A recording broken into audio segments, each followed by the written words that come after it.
Hello and welcome to ECN. We deliver, you decide. Kamala Harris takes slim lead over Trump in key Pennsylvania battle, a crucial test for 2024. Greetings, welcome to ECN EuroConnect News, where we bring you the latest developments shaping the nation. In a critical twist of events, Democratic presidential nominee Kamala Harris has taken a narrow lead over former President Donald Trump in the pivotal battleground state of Pennsylvania. With just 50 days until Election Day, this race is closer than ever, and both candidates know that Pennsylvania is the key to securing the presidency. A recent USA Today/Suffolk University poll shows Harris leading Trump by a slim margin, 49% to 46%. But let's not be fooled by these numbers. The race is well within the margin of error, and Pennsylvania's 19 electoral votes are absolutely vital for both campaigns. In two of Pennsylvania's key bellwether counties, Erie and Northampton, Harris is also edging out Trump, signaling a potential shift in voter sentiment. The driving force? A gender gap that can't be ignored. Harris leads among women by a significant 18-point margin, while Trump holds a smaller advantage among male voters. So why does this matter? Pennsylvania is a state that has historically predicted election outcomes. Trump won it in 2016 but narrowly lost in 2020. As the 2024 election looms, Pennsylvania could once again be the tipping point for both candidates. If Harris maintains her lead among women, particularly in key counties like Northampton and Erie, it could spell serious trouble for Trump's path to the White House. What's even more fascinating is Harris's strong stance on issues like abortion rights, which is resonating with voters, especially in the wake of the Supreme Court's overturning of Roe v. Wade. Meanwhile, economic concerns such as inflation continue to dominate the minds of Pennsylvanians, giving Trump a foothold among male voters and business owners. Despite the fierce battle, not everyone is sold.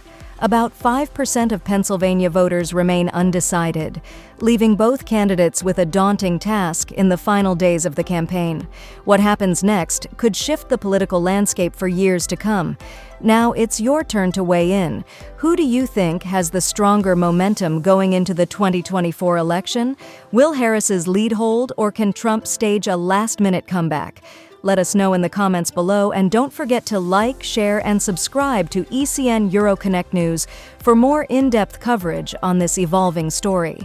Until next time, this is ECN, where we deliver and you decide. Make sure to subscribe to ECN EuroConnect News for all the latest political updates. Stay informed, stay connected, share your thoughts, and let's continue this conversation. Thanks for watching. Second assassination attempt on Trump exposes alarming security failures. Is enough being done? Greetings, and welcome to ECN EuroConnect News, where we bring you breaking stories that matter. In a shocking and concerning incident, authorities arrested a man suspected of attempting to assassinate former President Donald Trump at his Florida golf course.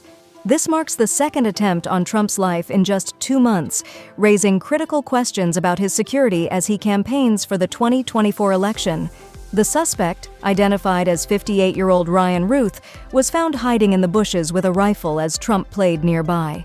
Although no shots were fired, the sheer proximity of the gunman to the former president is alarming. The Secret Service quickly intervened, firing warning shots before Routh fled in an SUV.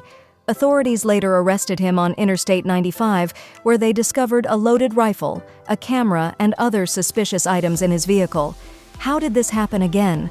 Trump himself praised the quick actions of his security team, but expressed concerns, calling for more agents to be added to his detail.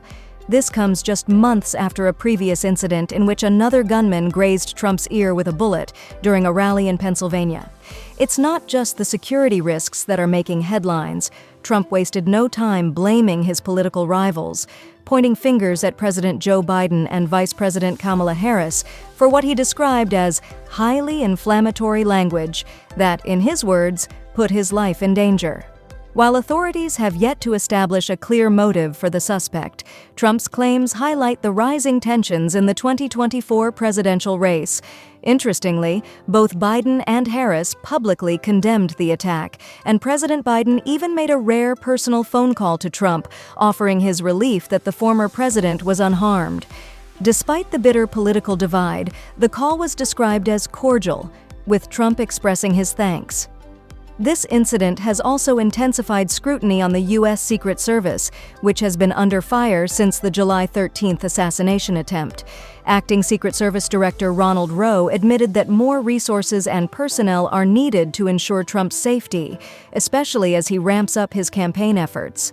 Congress is now expected to investigate the latest breach as part of an ongoing inquiry into the agency's recent lapses. As we look ahead to the 2024 election, the stakes continue to rise, and so do the threats. This latest incident is a stark reminder of the unpredictable nature of the political landscape. Now, we want to hear from you. What do you think needs to change to better protect political figures like Trump? Is the security detail enough, or should new measures be put in place? Share your thoughts in the comments, and don't forget to subscribe to ECN EuroConnect News for more in-depth coverage on this and other critical stories. Thank you for watching ECN EuroConnect News, your trusted source for breaking news. Don't forget to like, share, and subscribe to stay updated on the stories that matter. Stay informed, stay safe. Disturbing revelations. Texas medical school exploits. Unclaimed bodies without family consent. Greetings and welcome to ECN EuroConnect News, where we uncover the stories that demand attention. Today, we dive into a disturbing revelation out of Fort Worth, Texas, where the University of North Texas Health Science Center, HSC, has suspended its controversial program that used unclaimed bodies for medical research. The program, which has operated since 2019, came under fire after an NBC News investigation revealed that over 2,000 unclaimed bodies were used for dissection and even sold to companies across the country, including the U.S. Army, without the consent of the deceased's families. More than 830 bodies were dissected for study, while others were sold limb by limb, raising serious ethical concerns. The shocking part? Many families had no idea their loved ones' bodies had been used in this way. Following the report, HSC swiftly suspended the program and terminated its leadership, but the damage is done. As Tarrant County prepares to vote on whether to terminate its contract with HSC, many are left questioning how this was allowed to happen in the first place. Under the current agreement, unclaimed bodies, including those of indigent minors and adults, could be used for clinical training and research. Yet the fact that families were kept in the dark has caused a public outcry. Bioethicist Eli Shupe, who has long advocated against the use of unclaimed bodies in research, welcomed the decision to suspend the program, calling it "justice finally being done." Shupe has raised awareness about this practice, which, contrary to popular belief, has been on the rise in Texas medical schools. The fact that bodies were used without consent is now sparking heated discussions about the ethics of such programs nationwide. The use of unclaimed bodies, especially without explicit permission, is not just a legal issue, but a deeply moral one.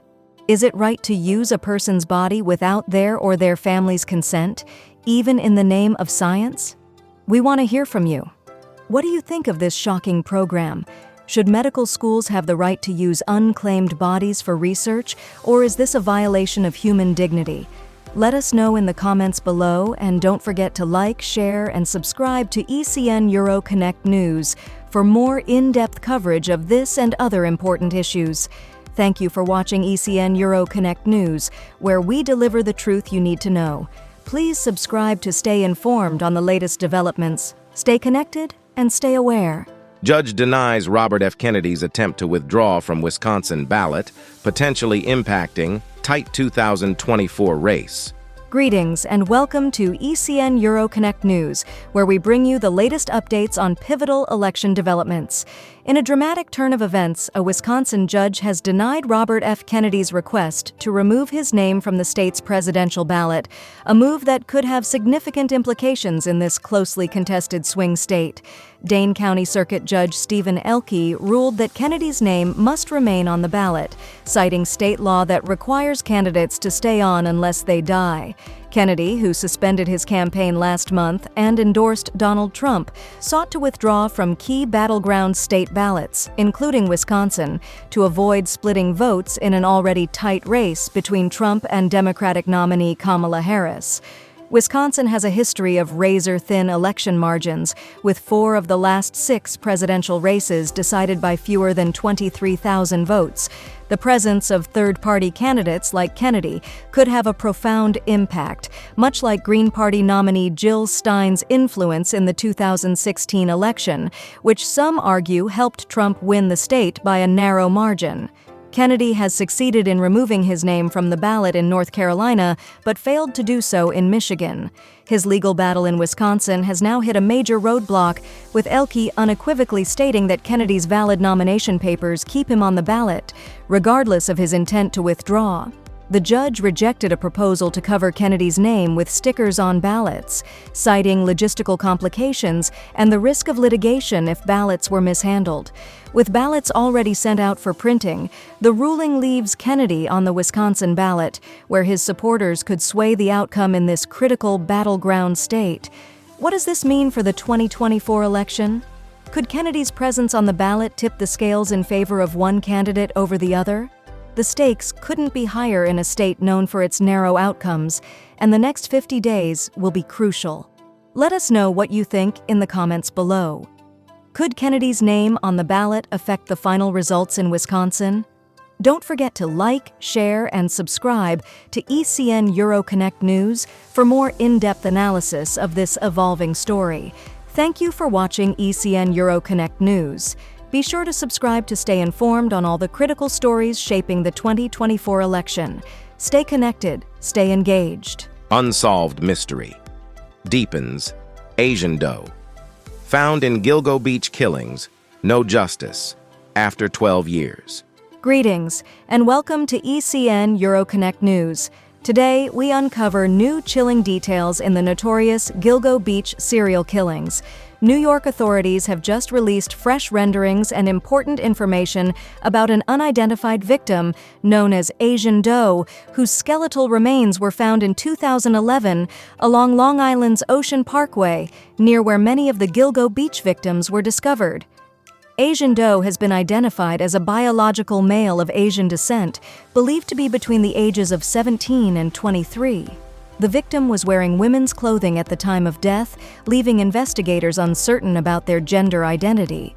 Could they have been living as a woman, or known to others as such? That remains a key question. Forensic experts have now released facial reconstructions that depict the victim as both male and female, in the hopes that someone might recognize them.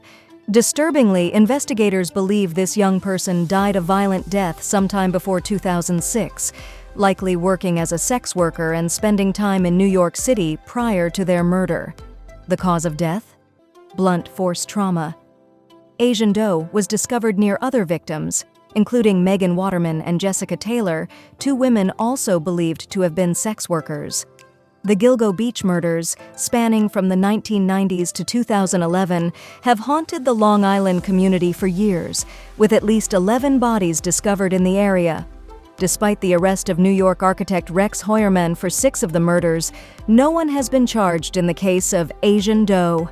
Authorities are calling on the public to come forward with any information that might help solve this mystery. Who was Asian Doe? Who was their family, their friends, their community? Someone out there knows the truth, and justice for this young victim remains elusive. We want to hear from you. Could this new information bring us closer to solving this horrific chapter in New York's history? Leave your thoughts in the comments, and don't forget to like, share, and subscribe to ECN EuroConnect News for continued updates on this case and other major stories. Thank you for watching ECN EuroConnect News. Be sure to subscribe and stay connected as we uncover the truth behind the Gilgo Beach mystery. Stay safe, stay informed. Harris struggles to convince voters she can fix the economy as Trump maintains edge. Greetings, and welcome to ECN EuroConnect News, where we bring you the latest on the 2024 presidential race. In a race that's tightening by the day, Vice President Kamala Harris has closed the gap with former President Donald Trump. But despite this progress, polls suggest that the race remains a dead heat, with the economy looming as the critical issue for many voters. So, what does Harris need to do to pull ahead? The answer is clear: tackle the economy head-on. Voters trust Trump more when it comes to economic growth, largely because during his presidency, real incomes grew and inflation was low, until the pandemic hit. Under Biden and now Harris, inflation spiked to a 40-year high, and real income growth has struggled, leaving many Americans feeling left behind. Although inflation has since dropped from 9% to 2.5%, it hasn't erased the impact on voters' wallets. Harris faces the challenge of making Americans feel optimistic about their financial future, something she hasn't quite nailed yet. Since becoming the Democratic nominee, she's introduced plans to lower the cost of living and support small businesses. But critics say she hasn't crafted a single, clear message that resonates. The outlook remains bleak. A recent University of Michigan survey shows that only 26% of Americans believe their incomes will outpace inflation in the coming year, down from 40% during Trump's presidency. This economic uncertainty is what Harris needs to address. Voters need more than policies. They need hope that their financial situations will improve. Harris calls her vision the opportunity economy, promising more doors to a better future. But will she be able to sharpen her message in time to persuade voters that she can lead them out of economic uncertainty? What do you think? Can Kamala Harris change the economic narrative and pull ahead in the 2024 race? Let us know in the comments below.